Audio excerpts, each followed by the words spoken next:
I don't know. We might know after tonight's game with the Blues and the Jets. We know we have a Game 7 Saturday.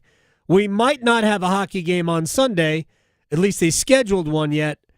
That will depend on Winnipeg and St. Louis. That Game 7 would be Sunday evening. Tripp Tracy, your co-North Carolina Sportscaster of the Year, analyst, and now it will be Hurricanes radio since national TV takes over. We are just on the radio. Sir, how are your competitive juices in advance of Carolina-Washington? Well, my competitive juices at the moment, I was just talking to the great Victoria. I just got back from practice, and I need those juices because I'm right on the fence, AG, as to whether or not I'm going to the gym or I'm continuing my binge on Friday Night Lights 20 years late. Ooh. Yeah. So, but anyways, I just got back from a good practice, and with the holding pattern as to, which I do agree with you, is probably determined by if the Blues can extend their series with the Jets to 7 as to when it starts. And the good news is that the Caps and the Canes, whenever it does start, they're both going to be on the same level playing field with regards to the break. They're both. You want the break, you want the rest. They're both coming off. I mean, the Caps closed out their series with Montreal a day later than Carolina. But if there is any rust early in the series, both teams will be starting from the same point.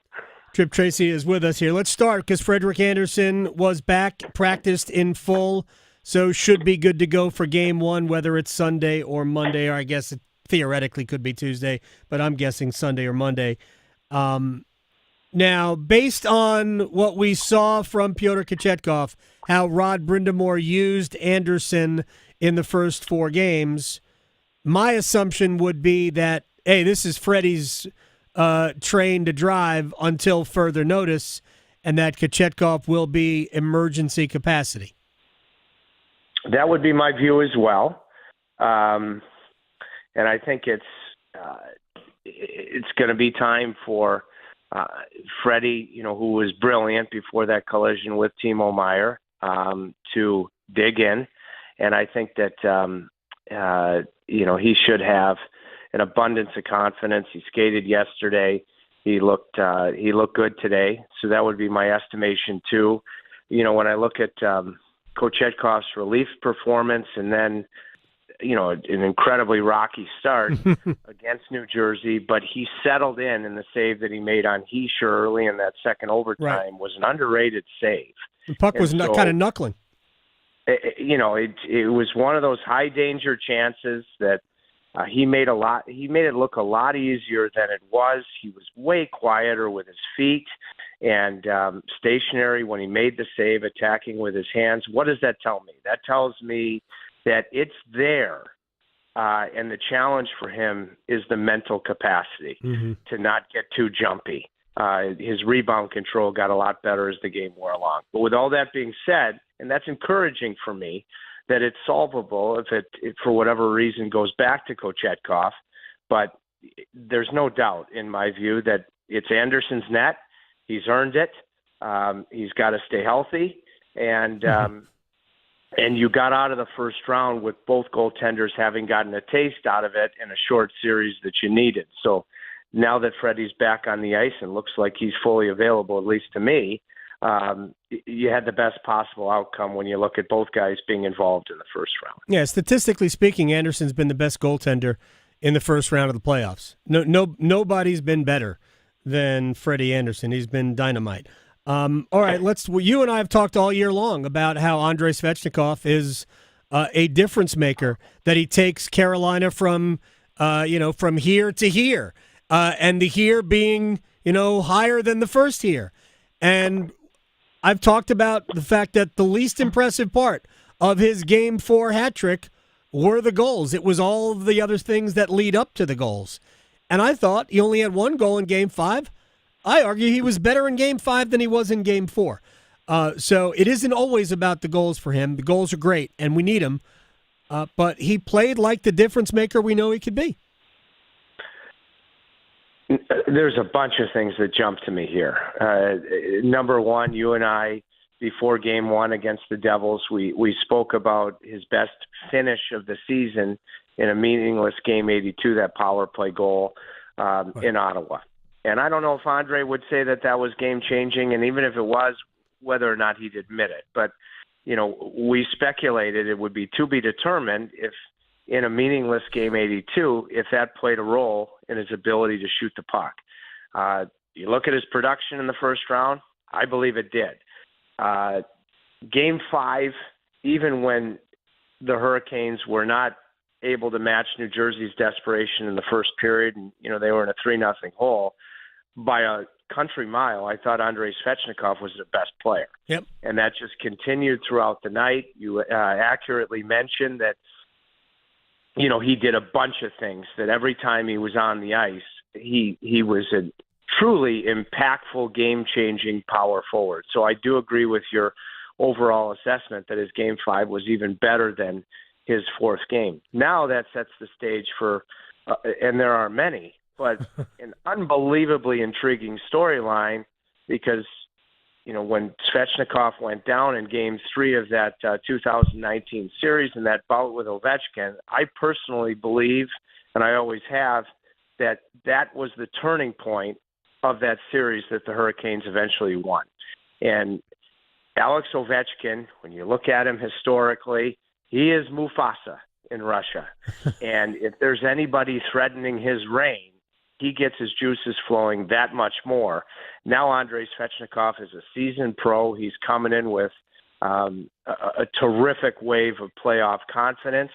That individual matchup of Svechnikov versus Ovechkin down the road, depending on health and adjustments that you make, if a guy like Alexander Nikishin is able to enter at any point during the series, I will be equally intrigued by that too, because I've seen Ovechkin going back to Svechnikov's rookie year. When there is a really potentially filled young Russian, he wants to be Mufasa. Svechnikov is coming in with all the right strengths and assets, and if circumstance ever creates a situation where Nikishin draws in what will be a very physical series, these are just things to think about. Yeah. And we're just scratching the surface about, all the different storylines that are going to make this series unbelievably intriguing. Tripp Tracy is joining us here on the Adam Gold Show. So the tweaks that Rod Brindamore made to his forward lines with Andrei Svechnikov bumping up to play with Sebastian Aho and Jackson Blake. Seth Jarvis was playing with Kokaniemi and Hall, but now is playing with Martinook and Stahl, which I like. I love Jarvis on that line for a lot of reasons. But Svechnikov with Aho and Blake, now there's an element of physicality. I always thought Rod was probably going to get to something like that because he, in the back of his mind, he looks at that line with Jarvis there and goes, it might be too small for playoffs, especially against a team like Washington. What are your thoughts on now Svech with Aho and Blake as we get into this series, because it is going to be physical? This series in particular, it's an extremely positive progression, because it's how long do you think it's going to take in the first period of Game 1, whenever Game 1 is, for Ovechkin, Tom Wilson, among others, to become public enemy number one. Right. Both players, by the way, you'd swim the oceans to have on your roster. Yep. But that is going to be central to Washington's game plan. And when you have the insulation on that line, Sebastian had a great series. It started with, him establishing his face-off game, which, if that continues, it's a huge asset. He was part of a power play that's going to have to be nuclear in terms of impact, especially if Washington loses their discipline, whether they do or they don't. Win this series if that power play is not great, like it was in Game 1. I don't believe in momentum from series to series, but I think in the power play category, I'm at least hopeful that can play a part, that there is momentum, and that will be something that will be important if the power play continues to succeed. But whether it be Tommy Wilson, whether it be Alex Ovechkin, whether it be their other physical guys, depending on how much they play against each other, the Duhaimes of the world, that having that protection, especially with Andre playing like a power forward, is the perfect type of equipment that Sebastian Aho and Jackson Blake need. There's no question. I am looking forward to the physicality, especially in the first pair. I think these teams are just gonna try to bang each other through the wall. That's the way the game was played when we saw this team when the Caps came to town in the beginning of April. It was a super physical series, a super physical game. It got Washington out of their game. We only had 142 penalty minutes there. AG, you're right on that, and here we are 6 years later. But I want to revisit why I thought that scary moment in Game 3, Carolina trailing 2-0 in the series. Michael Ferland had just left the game, so your power forward that could fight, say, a Tom Wilson, that's gone. Right. And Svechnikov goes down, and the Hurricanes are down 2-0 in the series. The reason that I thought it was the turning point, and when you look for the appropriate responses and what is going to be the type of series we know it's going to be, if the Hurricanes lose their minds, I mean, it looked like Svechnikov. I mean, his health could be on the line when he hit the ice. His teammates, what he had done his rookie year, his charisma, they loved him. Yeah. If they lost their minds and did something that their roster was not built to do, they lose that series, and it's probably a short series. Instead, they dug in mentally and physically, whistle to whistle, and I firmly believe it took until double overtime of Game 7 that moment changed the series. The fact that Carolina, when the Meyer-Anderson collision happened last Sunday, the fact that Carolina dug in, whistle to whistle, mental toughness, not taking any stupid penalties, that was a turning point in the series they just won. So that's when I look back, I firmly believe that was the turning point of that epic series in Game 3 at home. And I think they're going to have the same mindset with we know what the temperature is going to be.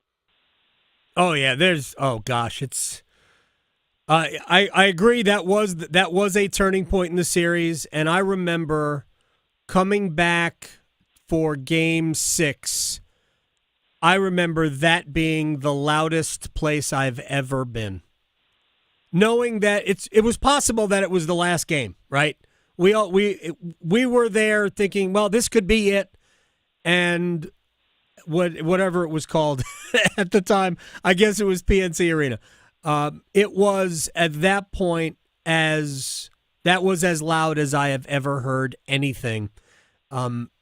Even louder than it was when Svechnikov tied the game against the Devils on Tuesday night, which I felt. It vibrated through my body. Real quick, I've got one more minute. I want to ask you this question.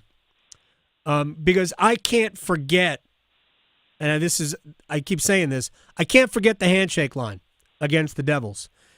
It made me emotional to watch every player who came past Brett Pesce. I'm actually tearing up now. I just want your thoughts because I have not talked to you about that. I thought that on our local broadcast, I thought that the pictures were super in following Brett. It was everything that is magical about the game. I caught his glimpse initially, and I know you got limited time, so I'll make it quick, of Jordan Stahl, then Sebastian Aho, then Martinook, then Svechnikov, and then I'm already in my head. I see Slavin coming. The two kingpins that, without question, those two, Slavin and Pesce, signaled the turnaround in Carolina, gave us hope. And then Rod Brindamore and Brett Pesce, I said it at the time on the broadcast, it literally and truly goosebumps is what the game is all about. And the huge Hurricanes fans that made it tough on Pesce. Pesce was brilliant in the series. You could see how much it meant to them, too. And the final thing, because I can't sleep after these games, even after a double overtime game, I talked to Brett Pesce at about 3:30, 4 o'clock in the morning because I can't sleep. I'm watching Friday Night Lights, and I know just how much it meant to him because we went back and forth at that time. It was incredibly special. It's the what hockey is all about. Coolest, most special, most memorable handshake moments that I've seen in the playoff games that I've covered. It's the indelible mark of the game was that for me.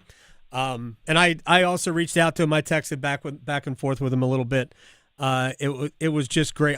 It was an honor to watch him play, man. He might have been the best player in the whole series. He was that good. Tripp Tracy, I'll see you very soon. I will talk to you in advance of Game 1 whenever they let us play Game 1. You got it, AG. And I hope since we last talked, your son's been getting it done digging in his high school golf tournament. I know he was off to a good start. He was off to a good start.